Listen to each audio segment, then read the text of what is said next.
no na eto ho Kwame enti eyena se obi bana the point is no crazy e ka come on some man me talking from you know don't do that speaking you don't go be Ghana interest of Ghana me say me who point to we are speaking for Ghana. What do you mean no the point is Ghana because I'm Kuwait what are you talking about you see the economic impact is Kofi Ozare we go say I see what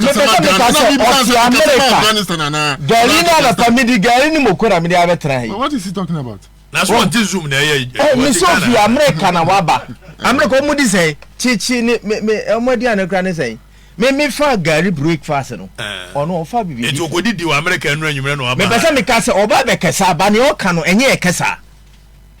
Well, it doesn't have the impact of Ghana. Ghana is not feeling it. It doesn't feel it. What you buy a crown? What you say? Do okay? Or say how cry codes in America? Still you have. In other words, near Ghana for FM will be as a me. Me trend na. Who can show Johnny Aqua Bakakra? If as a more Maquina Kofi in Canasem. Manenkasa. Inti America. Go be Johnson. Me charge for ni etifonia. Me bana meet you. Me tiki catch. I yellow na foot. The castle mudaho. I don't think in saying cat or say better na credit income. Especially what church and my main chairman ya courage. Na main chair events. Michelle Nache. Maybe I was started the men call. Call their program near Stop it. You see, I will repeat it without fear or favor. You see, this is the kind of hypocrisy I'm more exhibiting I don't see it. Buff. You have a joy super morning show. I bet you am angel morning. Super morning as a prophet kakra me catcher. Come me see my catcher we broni. Motna kromuha omamuha kafra. Mo abrante bi o tiama no ne. Mo bone pa tua ne ka. Ono kura de onya akonyampo ontimi mpo mba fie ha embedi nkomo mo so ne so mo so no soro mo so mo no why na o kana sem you come and sit here and talk about the fact that I don't live here. What are you? I work for Ghana. The NDC sir problem everybody know NDC. I work for Ghana. I said Ghana adwuma no. I work for Ghana if you have no idea. If you don't have idea about what you are talking about, you say anything. It does not have impact of the economy. Jana Kofi Nkanasem na Ghana for never decide said what can impact no be akwaba. Yeah. Na what say? Adom ene no cre na ya bo apro ne ko other platforms and some of the say ya be someone solo mo so represent wa ha ana ene what to say from me through me nya bekwe ana maba be pie nti me ba de aboko na so anya boko sa Esan say Potokasem say water is life. Just say insuo eyankwa. Insuo yankwa. Na so sisi aye wo Ghana ha yi. Yankwa ya hwe yen pa nti na no ya wada. Concerned Citizens Coalition. Ya de yichre eto public. Ya wada fiada ene memeneda. Na me da mebunu ase Ghanaian youth, some of out in their numbers, particularly Yemenedano, Beye Yitre, the needed attention no Asian Basem Nisubium, which is very, very important. Yen me say abind there, Mobubunia Ashomasum, and also Kianeke, send you an ibetutu. Okay, Kianeke ibetutu. Mehu Ejumapa, also ne Unianoma media front and some more, more call some of the sites. With some of the citizens. Now, unmare hosemo me Chinese ambassador to Ghana. I know say on their part no, omo citizens na kasa. Actually, mo say momo nyagalam say. Na the yen one say Ghana ban intimi enforce the laws. Chinese ambassador to Ghana. It's not only the fact that intimi enforce it. Yani ekoko for China for neba. Say you two play ko. Eko for mo ba say ha mo mewura ha no. Chema luta bia menim no. Yo. Inti we say time go bi obi bika. Because he has started. My main started through Kofi Ameyaw. Na me di chia the Ghanaian time no. Omo together. Kofi my main starting through so. I'm saying some no. Wadaroma di kan na ye man penya be di achire. I say 2 franc ama MPP amanu ko. Na woda. Oh, okay. Man awoda. 61 Wadaroma. When is 61? 61. Hey. Ona or the Alanchen. Can you just I had no time in Dawson to make a service Wadaroma immediately. In 7 not so Dawson. One or they will need to a radio son. I didn't ne we Bibia there di say your man penya be di achire alaji ordinary to alaso intuition abrabo timusa yinshira because on my way especially the Fourth Republic yenya vice president bebre nemu no bibia di adanse say ne vice presidency na odi ye no edam musonko waya ade nyaminhira no wama Ghana yamanyo sem na te yemu bebre wo ho a ye kondo amanyosem kita hudie another hubo talking about political communication because of the way I no communicating. I recall or start saying me lectures, economic lectures 2010 ba sisi ano yamanyosem no upe umpo you also would say based on facts and data because he has sanitized the system. So issue-based campaign, no? Issue-based campaign. And credit is for Dr. Muhammad. And nano mini a year Miami director, lawyer, Boabian somewhat na TV3 doing come. Former director. Former director. I still respect him because anyway, personal. So now Uti said no didn't come on. It was issue based or farm almost on plan. Ni doing come on. Can you know nyasa ni di on come. Entina NDC for no ne yon person mu di san come ni by mfa. Entina omo campaign en shed am fa no because it's not their forte and omo ahoden no it's not their strength. Entina mekoso aka say nyame nkoso nhira no. Na onye ne kese. Na me gidi ma pase bonya bosumi da etoso nso. Afiwe mu a Ghana for ekoto aba omo behwe ni nyuma pa waye ebi ni se ne wotimi da wodem na se bi o kan ye dum na ebi arefi se obeto ye electricity a 10 times so a anyu ahogo so wotimi tobi ene mobile money interoperability financial inclusion aye kama the whole world Ghana nko na yetimi supply medical supplies na yedi drone the largest in the world on the Kofa baye nyamisha no ani nyoma bibria waye as far as formalization of the economy is concerned.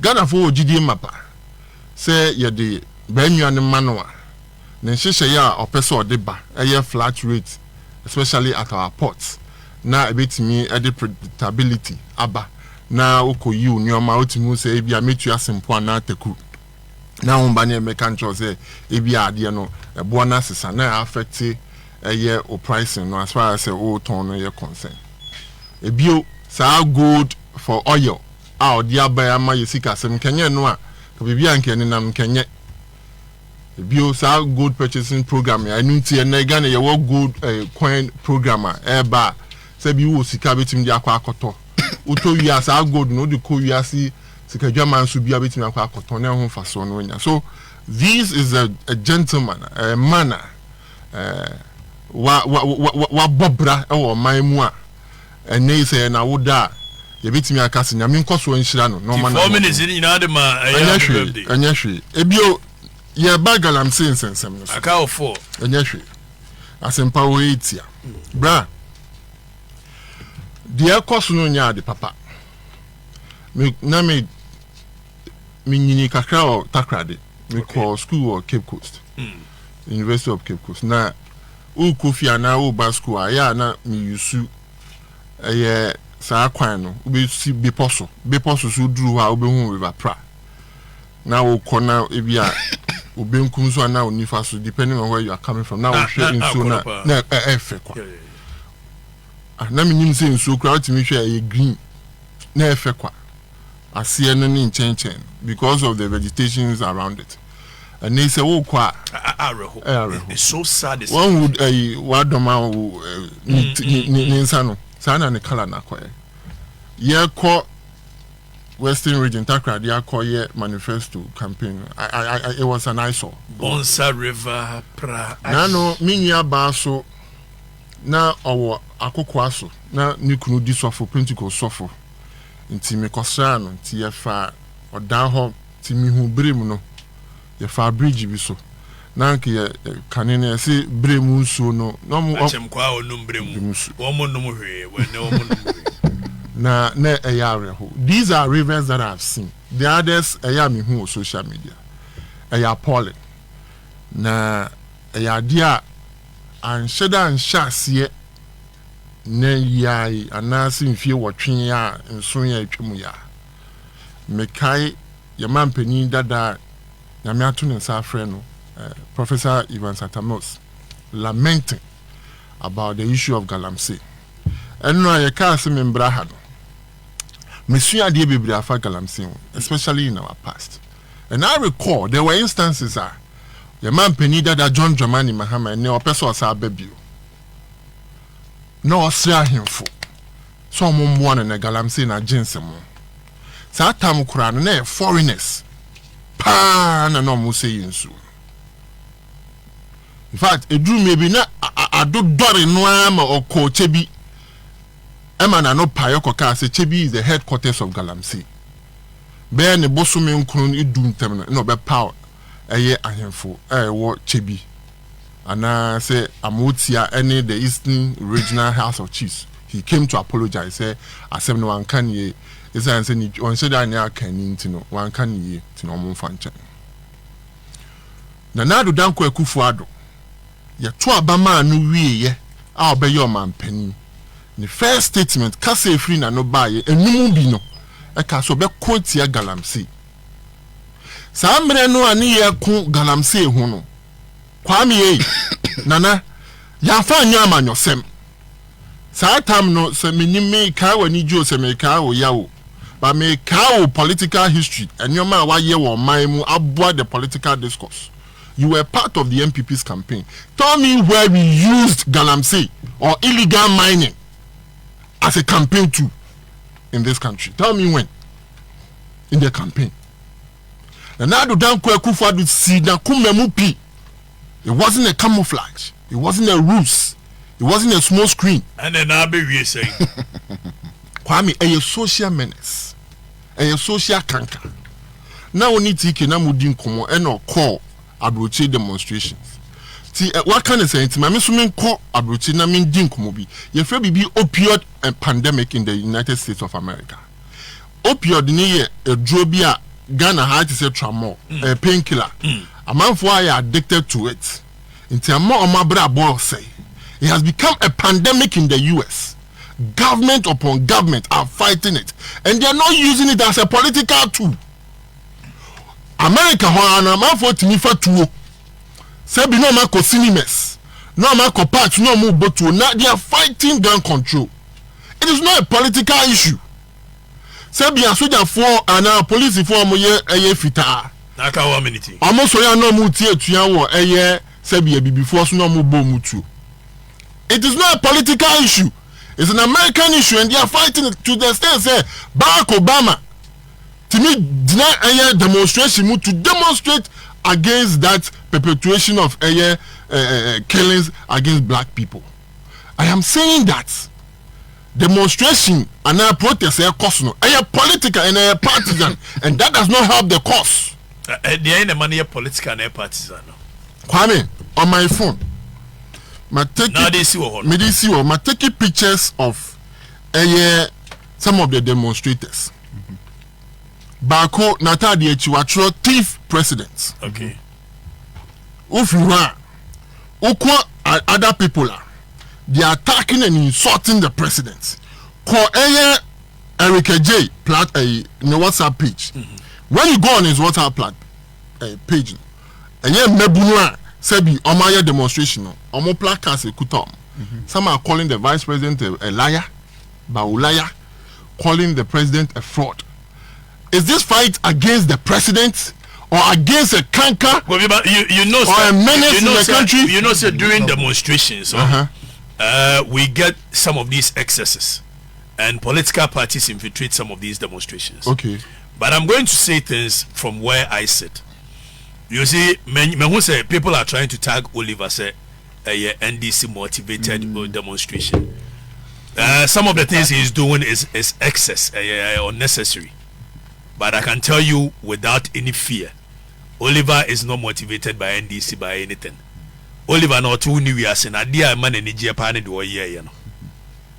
Or call Harvard in Yancy who say ya no could the demonstration idea ope is meaning me to fix the country yeah. NDC for they don't even like what Oliver is doing. Because what he is doing, it threatens the very existence of this democracy we have. So it's not NDC motivated, just that I know, sir, at every given point, the NDC tries to score political points with this. Many a year, Sami Jemfini Penimuba ko NDC. Me, Oliver, Captain Smart, we sat in a meeting till 3 a.m. We resisted their inclusion in our demonstrations. So I tell you on authority, Oliver is not being motivated by NDC. Just that some of the things get into excess. Mambo Oliver Jinwaha. And Oliver, and you know, Kwana said you did demonstration. The list of year protest and go through the list. What the men have so much investigation. Go to their Facebook accounts. You realize that the men can say Meboa say Yampa. This is a politically motivated demonstration and a protest. And it doesn't achieve the results that we want. Yeah, Akesa. Okay. Na Ayana Pesa me can't send me a work on Pese. Me FM kakransa na matoa so. Yenya de di kan dia sana be. On our flyer no, what can be for presidential promises. Now, presidential promises tells the initiatives, the thinking of the person.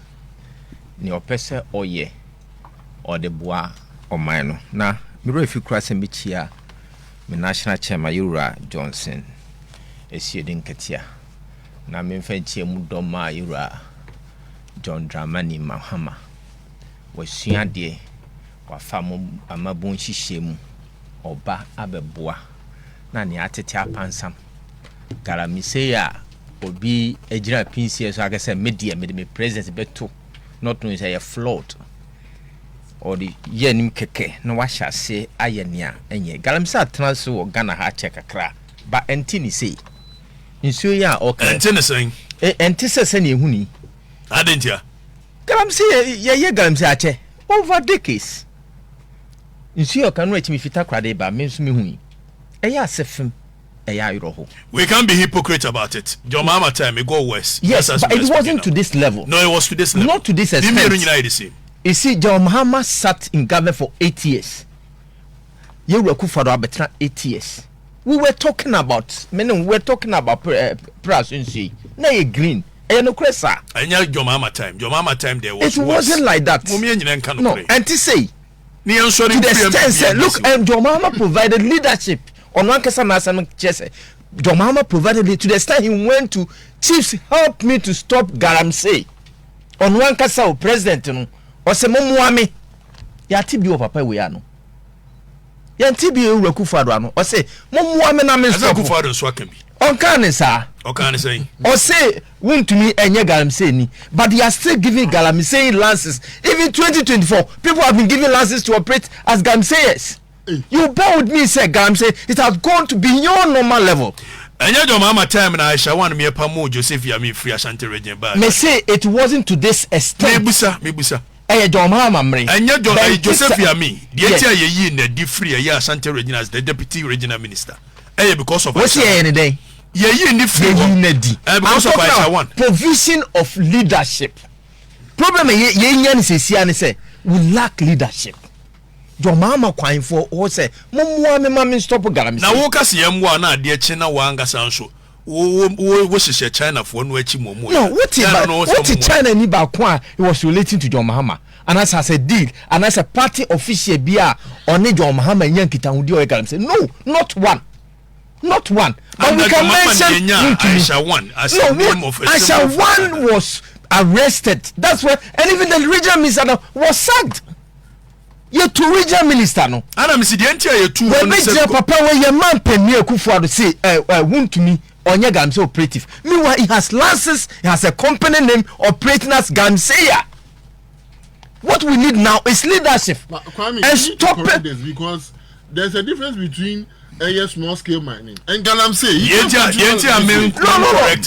correct it. To me small. Hold on. Kofi, correct no. I'm intentionally allowing him to go because you won't qualify a deadline in some small scale. Their activities are worse than even the Galamseyers. But it still doesn't defeat the fact that if you're looking at it from the face of the law, then probably so. But the activities are more or less like Galamseyers. Inform the people. But what he's saying is what I'm saying is a public knowledge. Bishop went to me. It's a public knowledge, and the president himself made comment about it.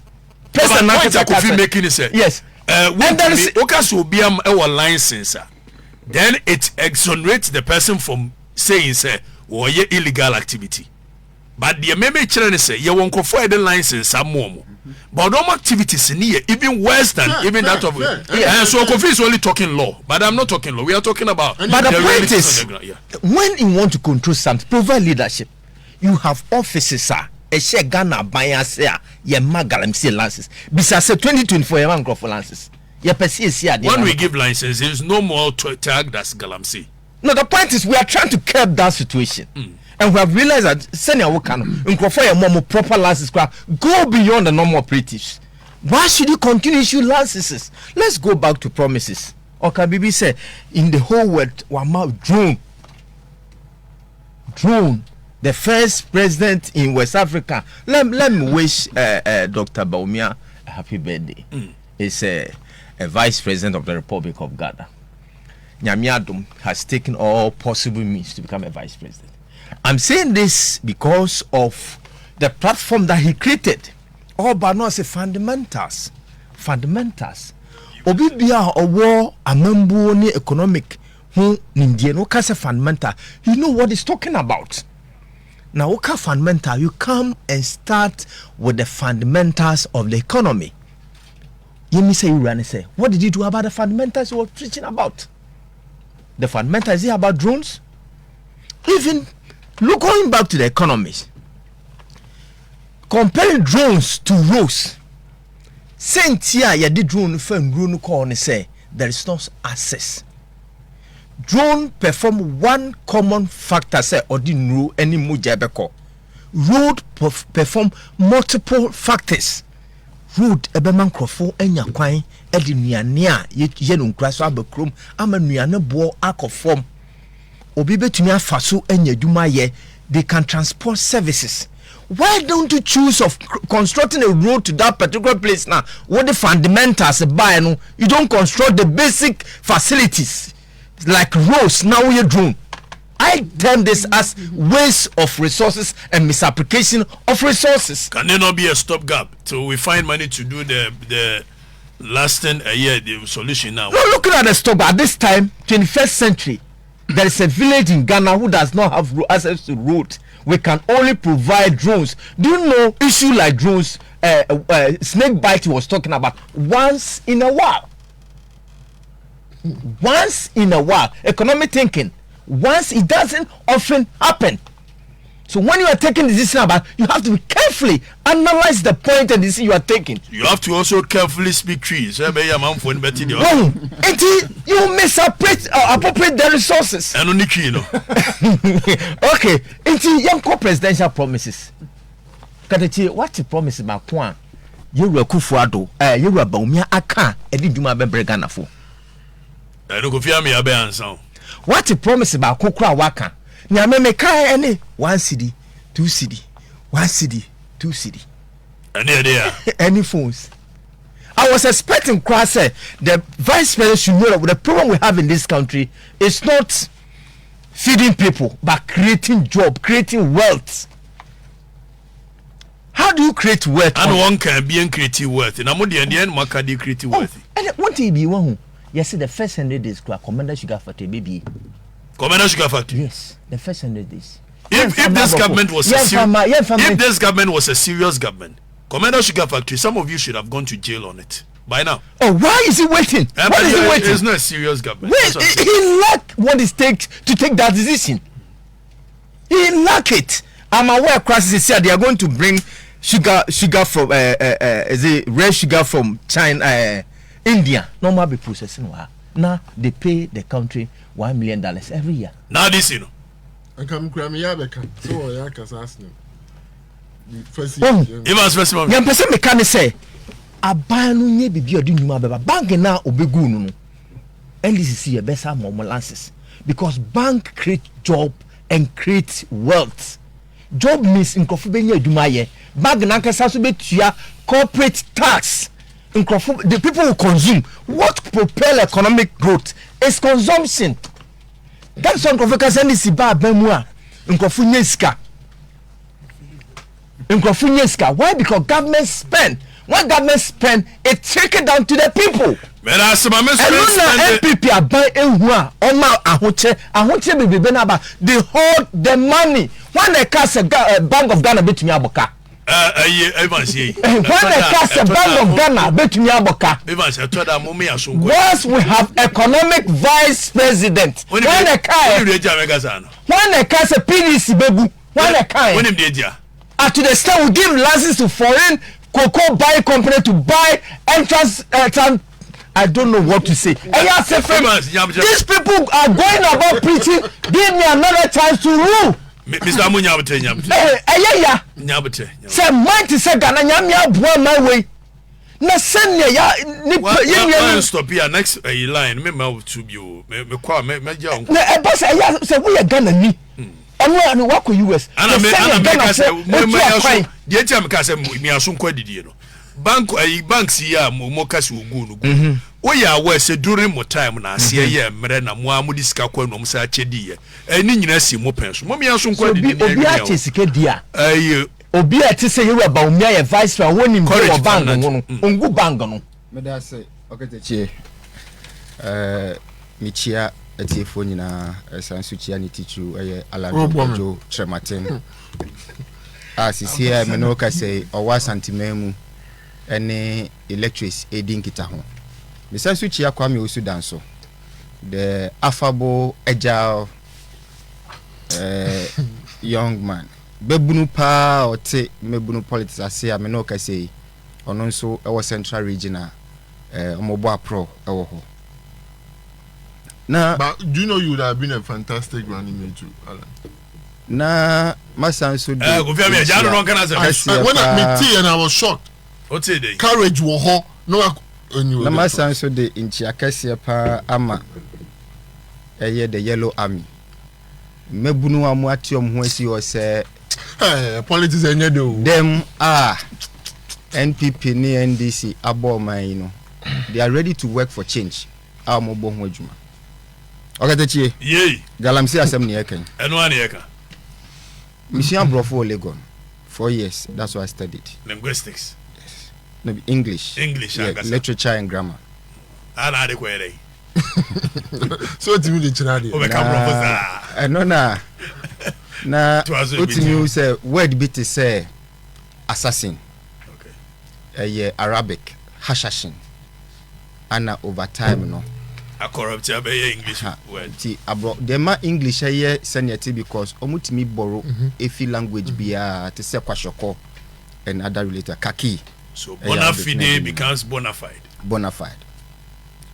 Na bibi timi si wa word bi. Timi term bi to say gay. Gay meant happy. I'm gay. Many aje. I know the I'm gay. Ene. Sisia I am gay. Nipe betwa mu ani ahwe wo no wa hwe kra na obi atwe ne ho afiri wo ho nti galamsey afiri he e shall say as gather them and sell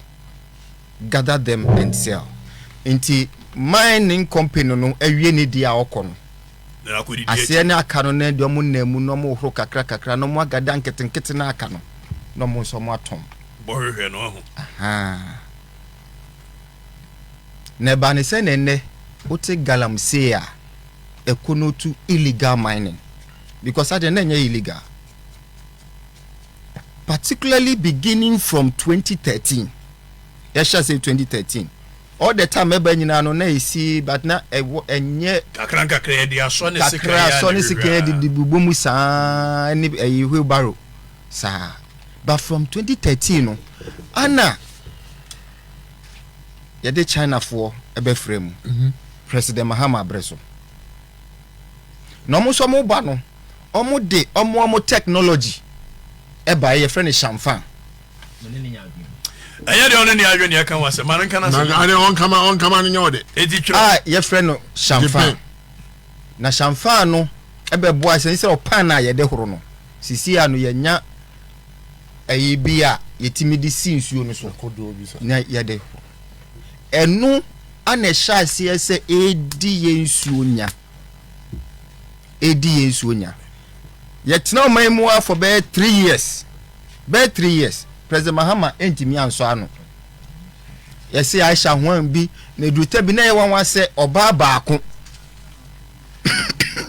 sorry China ni baako Ghana nyinaa entimi and deal with the problem but yɛkeka kro na enchade President Akufo-Addo 2016 eka asem bi ne promise a ɔyɛ 2016 ne sɛ ɔno de ɔba regularize galamsey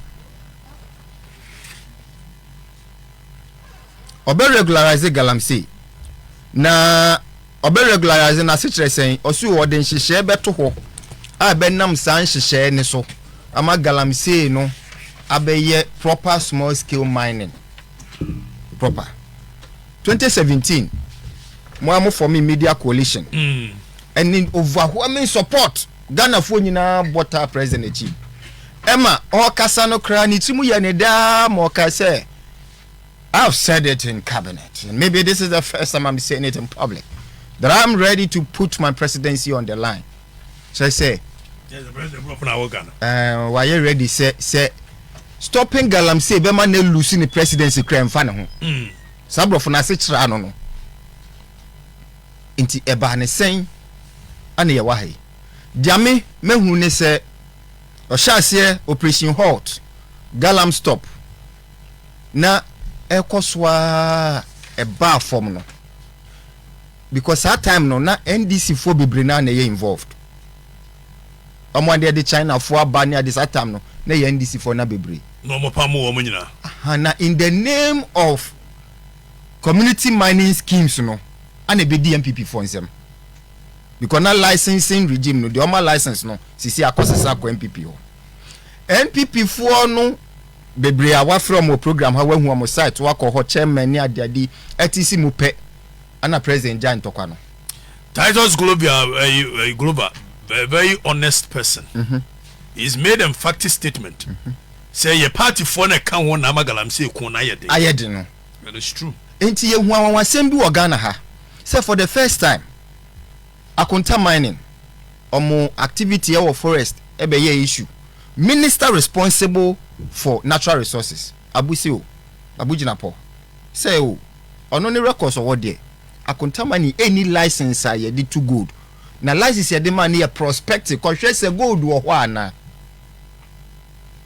na president Akufo-Addo adani the PRO of akonta mine and in Central Fakasaka say he has done nothing wrong. Akonta mining is doing nothing wrong, and that was the lowest part in the fight against galamsey. Say president of a country, ebe dane ne ho PRO of a mining company that was involved in activities and essay yensu essay your forest. Yes, some tax issue. Some tax, yes, no correct. Some yes. Until 2002 for Sasamatex century adana akonta mine dia no wo ye dede wo ho a na mo medru say yes say sa forest no this time around one can wasem no correct until 2022 okay July 2022 na because na person mesrewo Minerals Commission letter no mo chro in response to akonta mine no two times so anu wakan until 2022 na OTC forest reserve BM so we are mining na illegal except deep pit mining underground mining but surface mining Oliver Mine the near your forest BM. President Kufuor no de miracle parliament. And 137 MPP MPs, 137 NDC MPs, and one independent. Etna hokan ye. I told Mwasum say yema permission. Yema president ne power. Say obeti yema Kofi permission. Some koye mine or forest reserve. July 2022. LI 2462. Now you want to say NDC for MPs tena se ma sa de ne ekoso. Omo ka ho. We are part of the decision omo approve here. Now the question is, are there ekoso na ye illegal no? President ne de mra a legitimize no or the amana be illegal. Enu nti na bia sisi a unti se samata se ye dede no. Minim ne reason. Baby a enu nti because it is at by December 2022.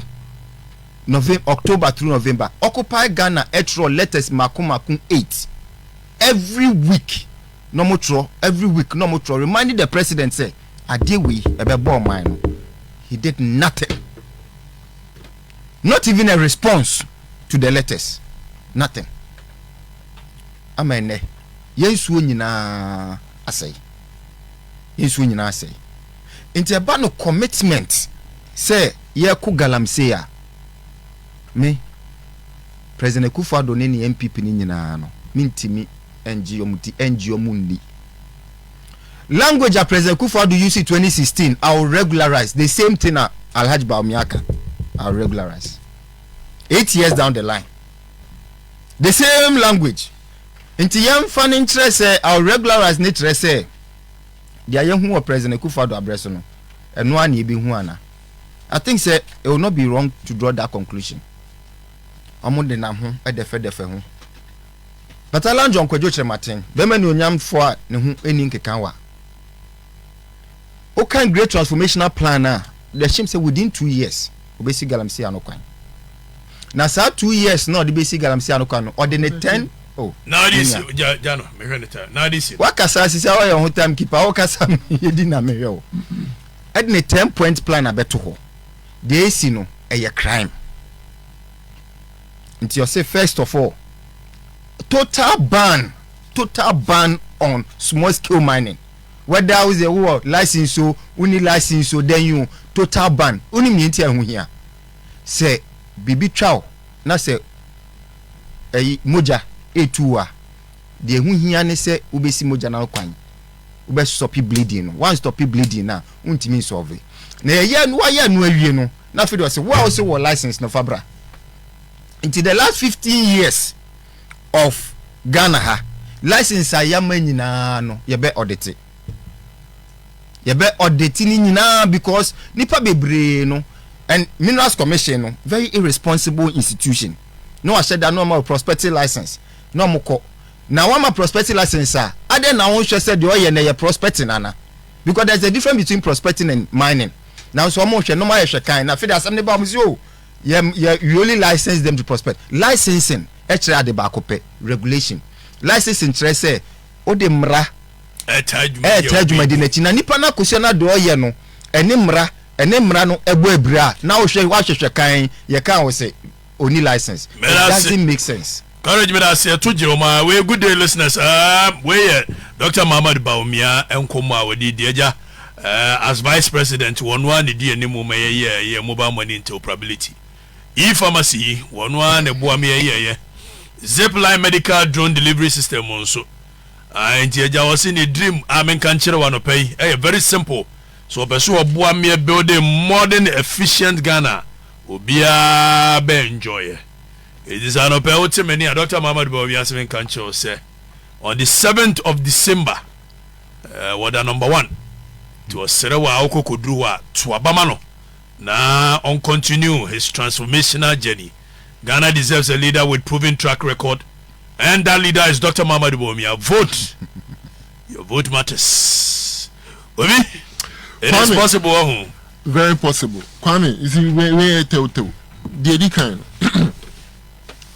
Yen na yeji tumpe ko pese eye efoma gudie na yetu.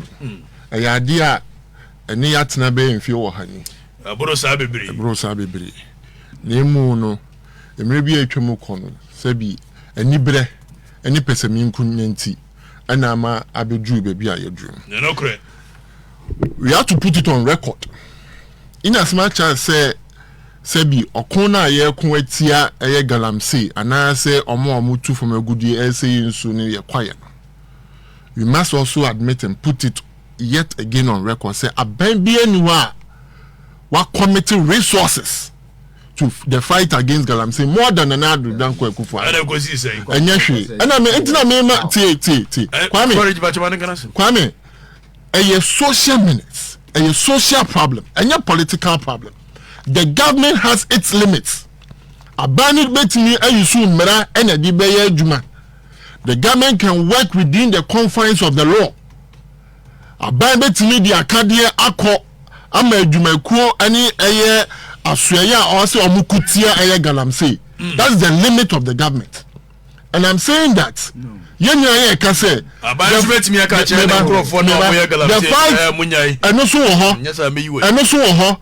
fight against galamsey no a murder say Yahimfo will take lead. Said ya so more ultimate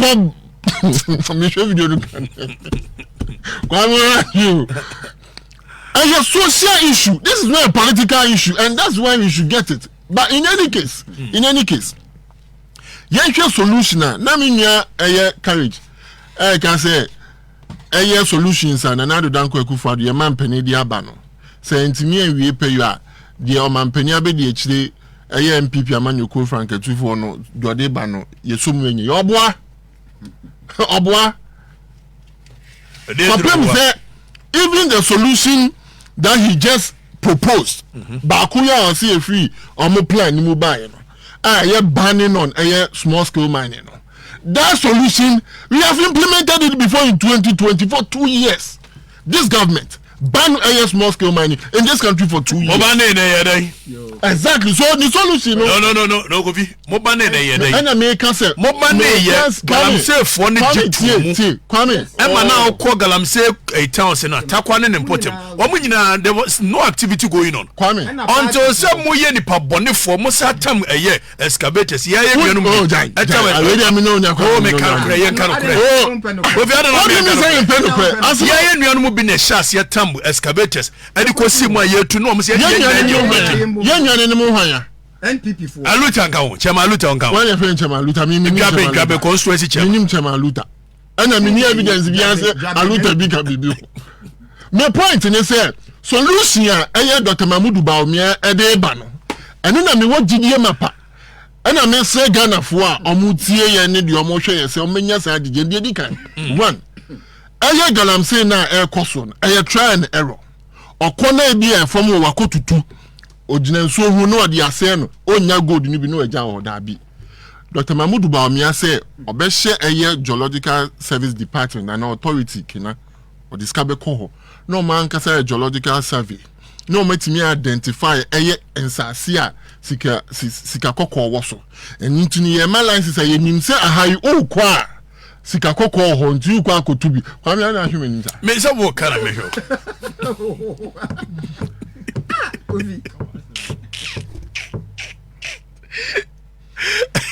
Sansi say we ni anamontuo we ebeboa de di kan se wo hwe ni ntia omom ya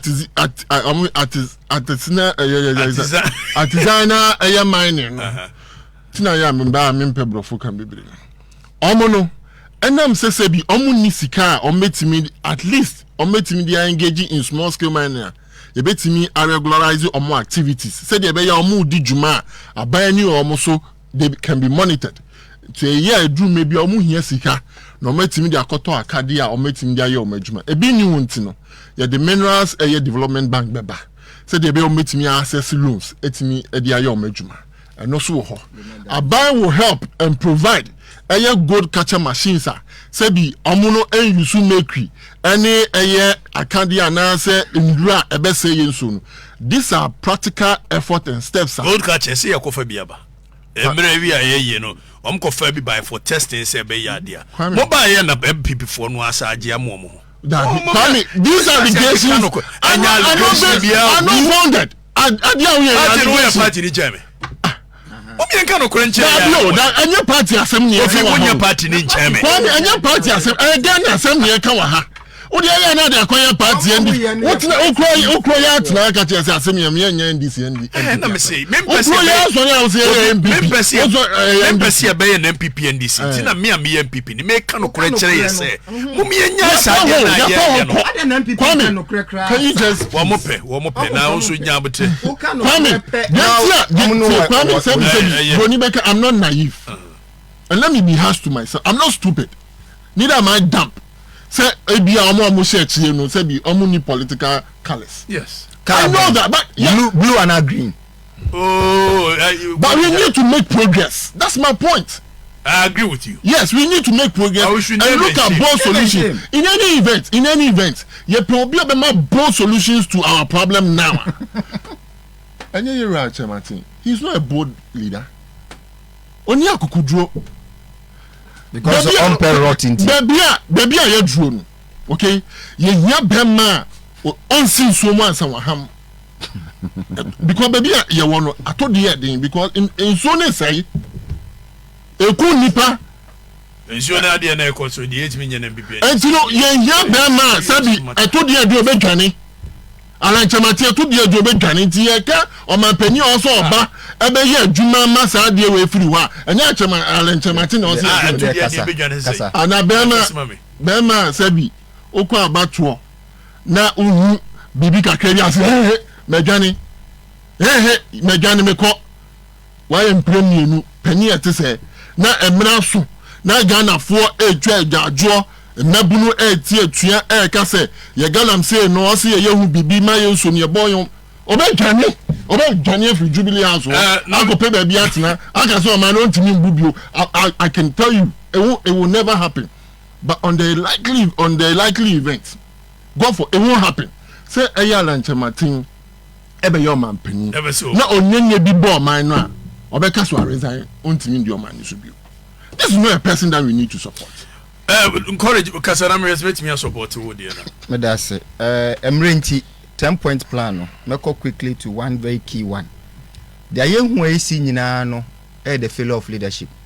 Se umpanyifo nsuo nyame a galamsey ese nsuo ese kwaye. That is the result. When your leaders don't fear God, galamsey destructive in its form no is the result. And then ayehu no. One of the things just quickly so that I'll respond here. Introduction of new legislation that regulates and imposes a complete ban. No, part of the regime. Mr. That regulates that and imposes a complete ban.